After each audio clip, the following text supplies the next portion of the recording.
गोवा विधानसभा चुनावों में 40 में से 20 सीटें जीतने वाली और महाराष्ट्रवादी गोमांता पार्टी के 2 विधायकों और 3 निर्दलीय विधायकों का समर्थन हासिल करने वाली बीजेपी ने अभी तक नई सरकार के गठन के लिए दावा पेश नहीं किया है। इस बात का फायदा कांग्रेस उठाती नजर आ रही है।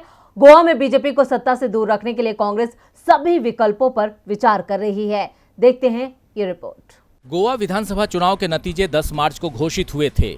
इस बात को 10 दिन बीत गए हैं, लेकिन अब तक बीजेपी ने राज्य में नई सरकार का गठन नहीं किया है। जीतने के बाद भी पार्टी के सामने सीएम फेस को लेकर एक बड़ी चुनौती है। बीजेपी ये तय नहीं कर पा रही है कि गोवा की कमान किसे सौंपे। गोवा के कार्यवाहक मुख्यमंत्री प्रमोद सावंत केंद्रीय गृह मंत्री अमित शाह से मिलने दिल्ली पहुंचे। इस बैठक में बीजेपी अध्यक्ष जेपी नड्डा भी मौजूद थे। इस बीच बीजेपी आला कमान ने गोवा के बीजेपी नेता विश्वजीत राणे को दिल्ली तलब किया था। विश्वजीत राणे के दिल्ली दौरे से ये अनुमान लगाया जा रहा है कि पार्टी गोवा की बागडोर विश्वजीत राणे को ही सौंप सकती है।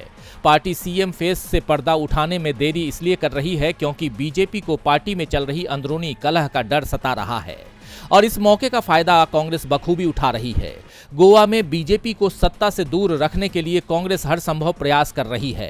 कांग्रेस के वरिष्ठ नेता दिगंबर कामत ने कहा है कि दावा पेश करने में विफल रहना इस बात का संकेत है कि बीजेपी के भीतर सब कुछ ठीक नहीं है। कांग्रेस गोवा में एक गैर बीजेपी सरकार बनाने के लिए सभी विकल्पों पर विचार कर रही है। उन्होंने दावा किया है कि बीजेपी वोट बंटने के कारण 20 सीटें जीती, जो बहुमत के आंकड़े से एक कम है। कामत ने कहा कि जनादेश स्पष्ट रूप से सत्तारूढ़ सरकार के खिलाफ था, जिसका पता इस बात से भी चलता है कि बीजेपी को 33.31% वोट मिले। इससे यह स्पष्ट होता है कि 66.69% मतदाता बीजेपी को नहीं चाहते थे।